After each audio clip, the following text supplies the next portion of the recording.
karya seni itu ketika disajikan di ruang pamer, galeri atau di ruangannya, dia sebenarnya itu cuma datang, hadiri pameran tersebut, nonton karyanya, sudah nikmati itu aja. Dia hanya sebatas menikmati karya aja, dia menikmati gitu. Kalau muncul pertanyaan di dalam yang nonton, dia udah mulai berubah tuh nanti keindahan dari karya itu berubah gitu. Katakanlah gini, kok bisa ya bentuknya kayak gini ya, loh ini kan kuda tapi kok kakinya manusia gitu kan. Nah muncul lagi, kenapa kok ada kuda kakinya manusia? Seharusnya biarin aja itu visual seperti itu gitu. Tapi manusia nggak bisa lepas dari segala pertanyaan dalam hidupnya. Itu esensinya di situ. Dan akhirnya dia mencari tahu dengan melihat ada caption di samping karya gitu kan, ada judul, keterangan segala macam. Dan lagi terjebak lagi tuh dengan judul. Judulnya apa tuh? Judulnya Aku Jengah gitu kan. Apa hubungannya gitu loh antara visual yang tadi kuda, terus kakinya manusia, terus judulnya Aku Jengah gitu kan. Dan akhirnya bertanya lagi tuh, siapa nih senimannya? Pengen nanya seniman. Ketika nanya seniman jawabnya tambah ngalor ngidul gitu. Dan akhirnya tuh nggak akan menemukan jawaban yang pasti di situ. Yang pastinya apa? Kalau udah seputaran semacam itu ya, dunia semacam itu nggak jauh dari komoditi. Nanti yang bagus tuh udah kejual gitu, mentok. Trik gitu ya. Triknya cuma gitu aja gitu. Kalau nggak nanti ada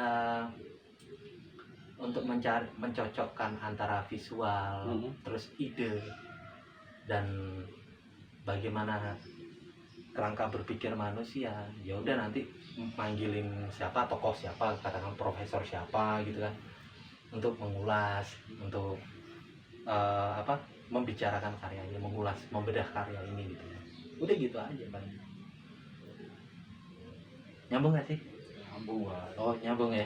Kalau nggak nyambung sambungin aja. Nyambung. Oh iya, masalah kita bicara masalah strategi. Strategi Asik nih. Seperti apa untuk memasarkan karya kamu saat susah seperti ini, saat sulit seperti ini. Strateginya apa sih itu? Strateginya, karena kalau soal ini ya, pandemi ya khususnya lagi-lagi rahasia umum deh itu. Semua orang, semua sektor perekonomian juga kacau gitu kan, lembaga apapun juga kacau gitu kan, perekonomian ya khusus itu kan. Tempat kita nongkrong juga kacau ya. Iya, yang biasa kita nongkrong pecel pinggir ya, sampai pagi gitu kan, 24 jam longok ya gitu kan.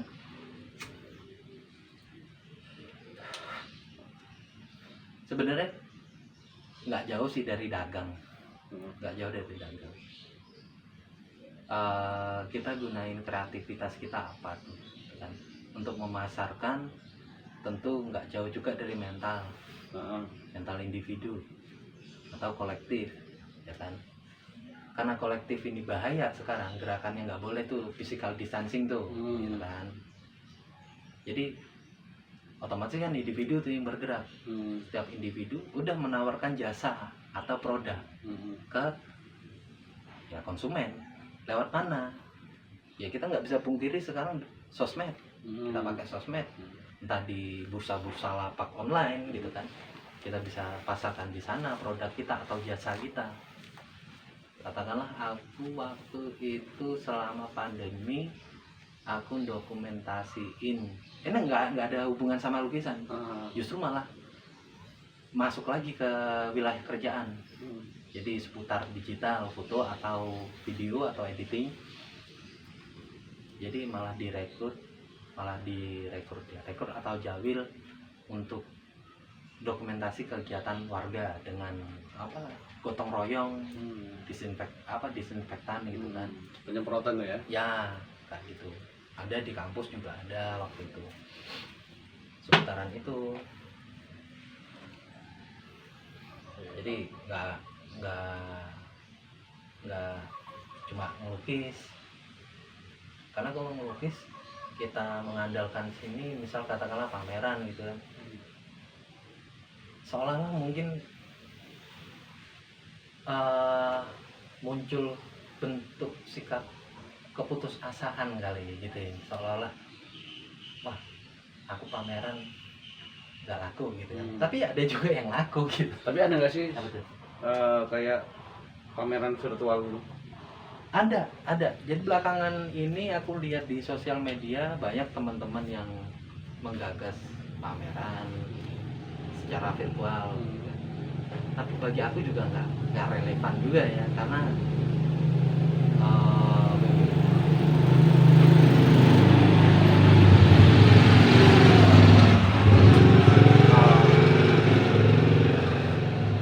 karena itu tetap nanti mainnya katakanlah main follower gitu kan, itu yang nggak relevan. Jadi dukungan itu bisa nggak kesannya nggak objektif gitu loh, nggak netral, hukum penilaiannya itu nggak netral gitu kan. Jadi pameran diposting nanti pengakuannya berdasarkan like gitu kan. Nah itu kalau lu udah terkenal ya enak dong gitu kan, Pasti menang. pasti menang gitu kan. Gitu. Nah terus kalau yang nggak terkenal lah, meskipun karyanya bagus, Jadi sesuai tuh relevan tuh sama konsep, sama judul acara tuh, sama tema acara, tapi kamu nggak terkenal gitu ya. Bisa aja kayak gitu dimainin gitu. Jadi penilaiannya bukan karya ya? Bisa kayak gitu, bisa dari gitu. Jadi penilaiannya kan bukan karyanya si seniman itu, tapi karena followernya terlalu banyak gitu kan, jadi dia unggul lah ya. Itu tantangan juga tuh, itu persoalan juga tuh yang kita hadapi saat ini tuh. Oh ya Bul, berapa karya yang udah diciptakan, terus yang udah laku berapa? Yang udah aku ciptain itu ada sekitar 300-400an. 300-400 lukisan. Nah, Yang laku? yang laku ya ada sekitar 80-an. 80-an. Dikit sih. Tapi Apa tuh? bagi apa seniman muda udah oke lah itu ya. Kalau untuk sepantaran aku oke, gitu. Oke lah ya. Oke, bisa dibilang oke dengan kurun waktu yang cepat ya. Karena bermain di tahun 2014 baru masuk, terus mulai aku launching itu di semester 3, jadi 1,5 tahun ya. 1,5 tahun ya? Iya, 1,5 tahun. 1,5 tahun langsung naik. Dari situ sampai 2018 gitu. Itu apa yang diupayakan itu? Kok bisa cepat kayak gitu tuh? Pertama, sebelumnya kan aku sebelum masuk ke dunia seni itu kan udah survei, udah main-main dulu sama seniman-seniman. Bukan artiannya kita apa ya, kayak mencuri informasi atau apa gitu kan. Kita hanya mencari, bukan mencuri tapi mencari informasi sekadar pengetahuan. Katakanlah kalau baca buku kan ada pendahuluannya dulu tuh gitu kan. Jadi masuk ke isi itu nggak gamblang nol putul gitu kan, nggak kosong bener gitu. Jadi kita udah ada pengetahuan dasar untuk kalau secara teknis akademik mungkin kita belum tahu, tapi kalau secara dinamika sosial seninya mungkin sedikit banyak kita sudah tahu lah apa yang terjadi di wilayah kesenian, khususnya di Yogyakarta itu. Dan akhirnya aku masuk, terus pameran tunggal itu main strategi juga gitu kan. Katakanlah gini, kita tuh udah punya uang gitu kan, terus bikin karya gitu kan. Kita tahu, kita karena kenal sama seniman-seniman senior, mesti kan dikenalin tuh sama kolektor-kolektor tuh. Ya udah jawil aja itu, kita masuk ke kolektornya gitu kan, izin, ngomong aja, Om, aku mau pameran. Kan nggak punya modal gitu. Modal dari mana coba mau bikin pameran tunggal? Nah, otomatis apa, nawarin karyanya kan gitu, nawarin karyanya. yang ini nanti bakal dipamerin om gitu kan. Terus ya udah dibeli itu karya untuk apa, dukung untuk support pameran kita, pameranku waktu itu. Nah ketika itu laku terus karena tahu ini pendatang baru, energinya yang dibutuhkan, energi dan karyanya. Salah satu pemikirannya juga toh, karena pemikirannya konteks zamannya apa gitu loh. Konteks zaman pada saat itu, wah seniman ini memikirkan ini, memikirkan A gitu kan. Sementara yang lama-lama udah mikirnya udah di Y gitu kan, udah di Z gitu kan, jauh banget toh. Wah ini fresh nih gitu kan, sama yang kita hadapi sekarang. Oh iya Bul, bisa nggak aku lihat-lihat karya gitu, karya-karyamu yang sudah ada gitu? Boleh.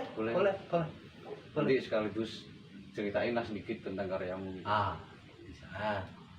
Tapi aku belakangan ini emang kurang produktif sih untuk di karya lukis, lebih banyak nyeket gitu kan. Karena ruangannya juga nggak memungkinkan kalau mau bikin karya lukis. Apa bukannya apa ya, ciprat-cipratnya itu. Iya. Karena rumahnya baru direnov.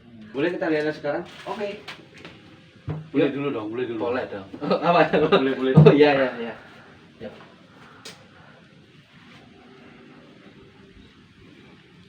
Ini mulai dari mana ini? Apa? Karya yang mana ini? Ini koleksi buku. Ini koleksi buku. Koleksi buku. Ini juga karya yang Ini baru. ini Semenjak ini rumah baru. Ini baru direnov, aku bikin karya ini. Bisa cerita dikit nggak tentang karya ini? Apa ya? Aku juga nggak tahu ya ini karya cerita tentang apa ya, tapi lebih banyak menceritakan karena ini batu warna, aku berusaha untuk mengejar warna batu bata. Rumah ini dulu sebelumnya kita batu bata. Terus aku cerita tentang proses aku tinggal di rumah ini sampai rumah ini direnov. Ceritanya seputar itu lah gitu. Tapi kalau dicari titik temunya apa hubungannya gitu kan dengan apa, dengan visual semacam ini, dengan cerita yang aku dari rumah ini yang belum direnov sampai direnov, nggak ada nyambungnya. Jadi terserah penikmat mau gambar seperti apa ya? Terserah penikmat, penonton mau ngertiin apa, terserah. Bebas. Ini mas kok ada tanduk apa ya? Soalnya seniman nggak bisa jelasin gitu. Padahal ini pacul ya? Bisa. Kalau ini di kenang-kenangan, kalau ini kenang-kenangan temen. Kenangan temen. Ya sahabat lah. Juga si Arnold.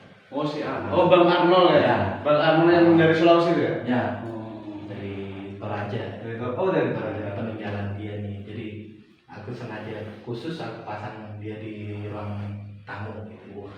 Ya besoknya ruang tamu, tapi sementara ini jadi studio tuh kan, studio. Oh. Studio foto. Belakang ini studio foto. Ini tempat. Sementara. Jadi belum ada kursi-kursi. ini ya yang sekarang difungsikan untuk bagaimana cara bertahan hidup di Jogja. Bisa juga. Gitu. Ini juga ini garasi. Sebenarnya ini garasi. Cuma untuk karya karena mobilnya belum ada. Oke. Ya kan baru ada motor. Oke, baru ada motor. Jadi karyanya ditaruh di sini. Gitu. Oh. Ini sebenarnya karya ini mulai tahun berapa? Ini sih mulainya aku 2014 mulai gini. Selama 2014 nih penuh nih. Mulai tahun 2014. Terlahir kapan? Apa? Terlahir. Apa? Terlahir untuk melukis. Terakhir berkarya ini yang paling baru nih. Ini paling baru nih. Paling baru. Terus aja keluar nih. Enggak usah dikulik enggak apa. Ini berapa ini jumlahnya? 20. Apa? Kira-kira berapa jumlahnya? Ya, itu tadi sekitar ada 400-an. 400 ya? Nah, Luar biasa. ini numpuk-numpuk nih di dalam. Nih yang gulungan nih juga nih Oh, project ini- terakhir kemarin. Ini juga lukisan ya? 2018 ini Oh. kemarin yang gulungan nih. Ini yang pameran di pantai ini selama sepanjang 40 meter. 80 meter ding, 80 meter ini. Ini TA? Iya, waktu TA ini Pak. Ada videonya? Ada. Jadi boleh dong minta? Oh, nggak apa-apa. Oh, siap. Itu dokumentasi aja dulu ya. Nah, boleh. Ada lagi? Udah sih. Ini karya-karyanya, cuma ini aja. Kalau yang apa CPU itu ruang kerja apa itu? Kalau untuk editing Mm-hmm. yang seputar kerja digital dari studio foto itu ya ke sini. Ya kalau di sini apa ruang kerja ngedit foto atau video, aku kerjanya di sini. Jadi untuk akhir-akhir apa ini aktivitas kebanyakan di sini ya? Ya lebih banyak di sini daripada di ruang tengah dengan lukis gitu kan. Karena nggak ada tempat loh kalau mau lukis. Aku geraknya banyak ekspresif gitu, ntar kemana-mana capnya gitu. Kalau itu ngomong-ngomong pembukaan buku itu keperluannya sebenarnya untuk mendukung aktivitas yang di sini atau yang lukis? Sebenarnya buku-buku ini seputar seni, filsafat dan kebudayaan itu banyak di situ, sejarah banyak gitu. Cuma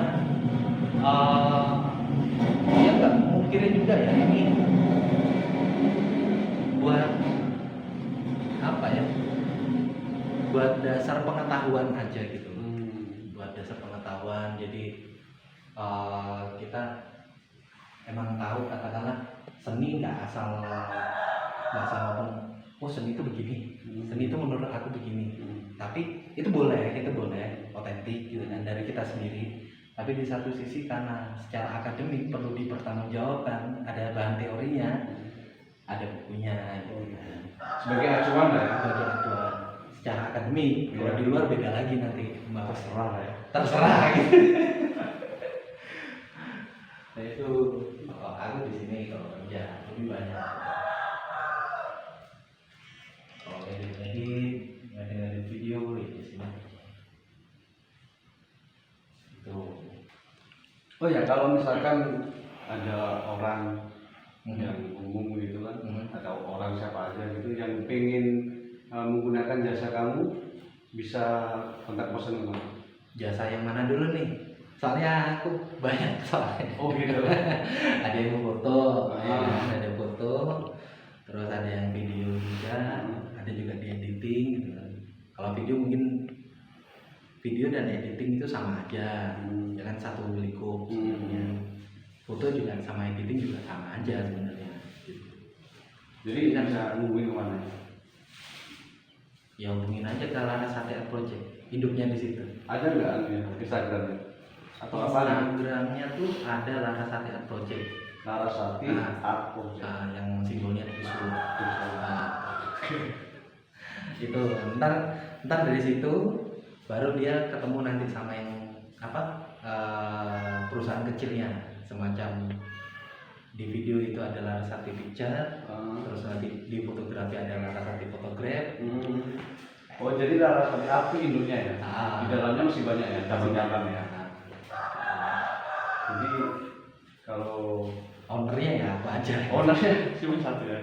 Jadi teman-teman kalau memang membutuhkan jasanya boleh. Kalau manajernya itu. Oh manajernya itu. Manajer. Ibu negara ya. Ibu negara. Jadi teman-teman kalau membutuhkan jasa boleh tentang misalkan fotografer atau editing apalah gitu ya. Jadi bisa hubungin ke Instagram Larasati Art Project.